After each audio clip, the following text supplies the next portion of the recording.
Welcome to The Explainer. Today, we're going to talk about something you've probably walked right past on the beach 1,000 times without giving it a second thought. But what if I told you it's a hidden ingredient in your daily life, and maybe, just maybe, it holds a key to our planet's future? Yeah, when you hear the word seaweed, what really comes to mind? For most of us, right? It's that kind of slimy stuff you try to dodge at the beach. Or, maybe the wrapping on your sushi. But what if that's not even scratching the surface? The reality is way more surprising. And frankly, it's pretty essential. In fact, I'd bet you've already eaten it today, and you probably didn't even know it. It's one of those secret ingredients that's just hiding in plain sight. See, it's used as this amazing thickening agent. It's called a colloid, and it gives all sorts of things just the right texture. I mean, we're talking about everything from your toothpaste and your almond milk, all the way to your favorite pint of ice cream. It's kind of like the invisible glue holding so many of our everyday products together. So how did this ancient sea vegetable become such a huge but totally invisible part of our modern lives? Well, let's dive in. Believe it or not, seaweed has a pretty wild history here in America. It was a really important food source for Native Americans. Then, get this, it became a key ingredient in gunpowder during the Revolutionary War, and it even played a part in making chemical weapons. But then, somewhere along the line, we just kind of forgot about it. It totally vanished from the American dinner plate. But now, it's making a comeback, and in some pretty surprising places. Just look at this super high-end face cream. The very first ingredient listed, algae extract. That just goes to show you its properties are powerful, and they go way, way beyond just being food. And that amazing versatility, well, it's fueling something absolutely huge. This humble little plant is right at the center of a massive and, frankly, exploding global industry. The demand for seaweed is just skyrocketing. We're looking at a market that's projected to blow right past $85 billion. And it's all because you can do so many incredible things with it. So for the longest time, Asia really dominated the seaweed market, and it was mostly for food. But that is changing, and it's changing fast. The rest of the world is finally waking up to what this amazing plant is capable of. Okay, but here's where the story gets even bigger.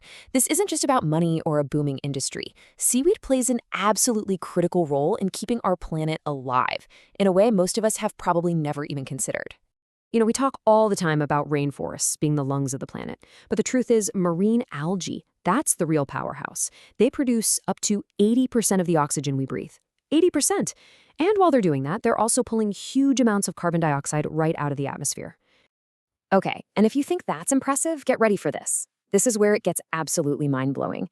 A study found that if you add just a tiny bit of one specific type of seaweed to cattle feed, you can cut their methane emissions by up to 99%. Methane is a huge driver of climate change. A 99% reduction? Just think about that for a second.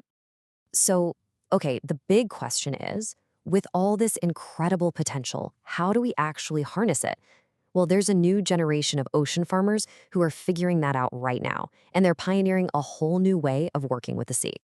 This guy right here is Brun Smith. He spent his entire life as a commercial fisherman, but he saw firsthand what was happening to the oceans, and it pushed him to make a really big change. Now, he's a pioneer in something he calls restorative ocean farming. And this is the absolute key. Unlike regular farming on land, this kind of ocean farming needs zero inputs. Seriously, no freshwater, no fertilizer, no feed, nothing.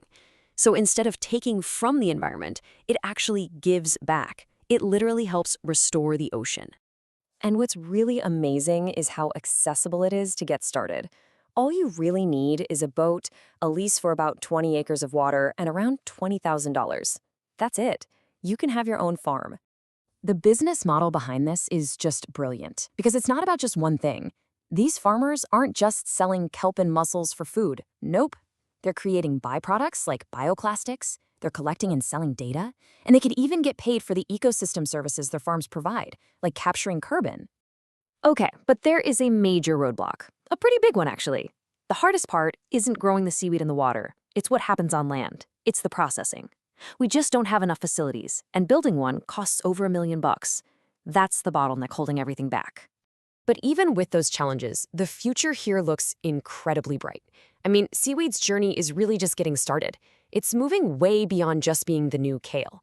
It's on track to become a real cornerstone of a whole new sustainable economy. And the possibilities for the future, they are just incredible. We're talking about biofuel that the Department of Energy thinks could be way more efficient than corn.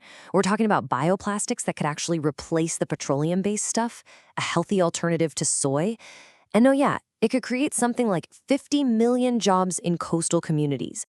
It's so big, in fact, that even a pioneer like Bren Smith admits his original vision was way too small. You know, he's the one who coined the phrase, kelp is the new kale. But now, he says he was wrong. He thinks it's something else entirely, something so new, we don't even really know what it is yet. So, as this whole blue-green revolution really starts to take off, the question isn't just about what seaweed is, it's about what we're going to turn it into.